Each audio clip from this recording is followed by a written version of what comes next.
ప్రధాని మోదీ సహకారంతోనే అదానీ పెద్ద ఎత్తున దేశంలో అవినీతి చేస్తున్నారని ఆరోపించారు నాగర్ కర్నూలు ఎంపీ మల్లు రవి.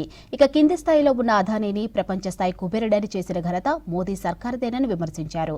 ఇక పార్లమెంటులో చర్చ జరిగితే ఎన్డీఏ సర్కారుపై ప్రజల్లో వ్యతిరేకత వస్తుందనే సభను వాయిదా వేశారని మండిపడ్డారు మల్లు రవి. ఈ రోజు పార్లమెంటు లోక్సభలో 11 గంటలకి స్పీకర్ గారు లోక్సభలో రాగానే ప్రతిపక్ష పార్టీలు ముఖ్యంగా కాంగ్రెస్ పార్టీ అదానీ గారి మీద వచ్చిన అవినీతి ఆరోపణల మీద పార్లమెంట్ లో చర్చ జరగాలని అడగటం జరిగింది. అడగటం పూర్తి కాకముందే స్పీకర్ పార్లమెంటుని అర నిమిషంలో 12 గంటల వరకు ఎగ్జామ్ చేసి లేచి వెళ్ళిపోయారు. అధికార పక్ష పార్టీలు కూడా ఆ రకంగానే వెంటనే వెళ్ళిపోయారు.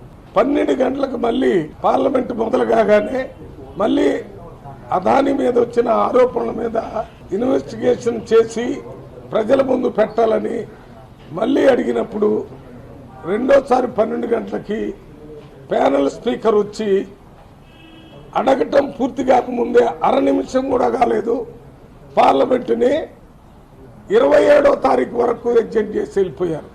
ఇదంతా చూస్తుంటే ఒక ప్లాన్ ప్రకారం మోడీ బీజేపీ ప్రభుత్వం అదానీ అవినీతి మీద పార్లమెంట్లో చర్చ జరిగితే ప్రజలందరికీ అదానీ అవినీతిలో మోడీ గారు బీజేపీ పార్టీ వాస్తవాలు బయటపడతాయనే భయంతోనే పార్లమెంట్లో చర్చ జరగకుండా 27వ తారీఖు వరకు ఎగ్జామ్ చేశారు.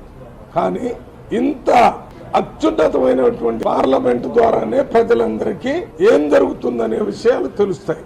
అటువంటి పార్లమెంట్లో 545 మంది ఎంపీలు మాట్లాడకుండా ప్రభుత్వ ధనాన్ని వృధా చేస్తూ సమయాన్ని వృధా చేస్తూ అసలు చర్చ జరగకుండా చేశారు. చర్చ జరిగితే ప్రభుత్వం మాట్లాడవచ్చు, ప్రతిపక్షాలు మాట్లాడవచ్చు. రెండు విషయాలు ప్రజలకు తెలుస్తాయి. కానీ ప్రజలకు తెలిస్తే ఈ ప్రభుత్వం మీద వ్యతిరేక భావం ఏర్పడుతుంది. ఎందుకంటే అదానీని మోడీ గారు బీజేపీ పెద్ద ఎత్తున సపోర్ట్ చేస్తూ ఎక్కడో కింద స్థాయిలో ఉన్నటువంటి అదానీని ప్రపంచ స్థాయి కుబేరులాగా చేసే దాంట్లో మన ప్రధానమంత్రి మోడీ గారు బీజేపీ పార్టీ సహకారం ఉండటం వల్ల జరిగింది.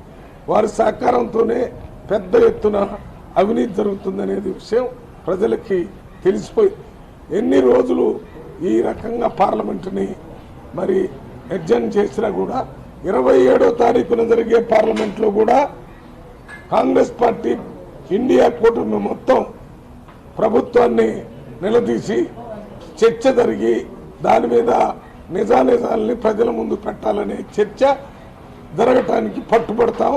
తప్పనిసరిగా ఆ చర్చ 27 జరిగిద్దా మళ్ళీ తర్వాత జరిగిద్దా ఎప్పుడు పార్లమెంటు కొనసాగినా అదానీ మీద చర్చ జరిగిన తర్వాతనే కొనసాగుతుంది.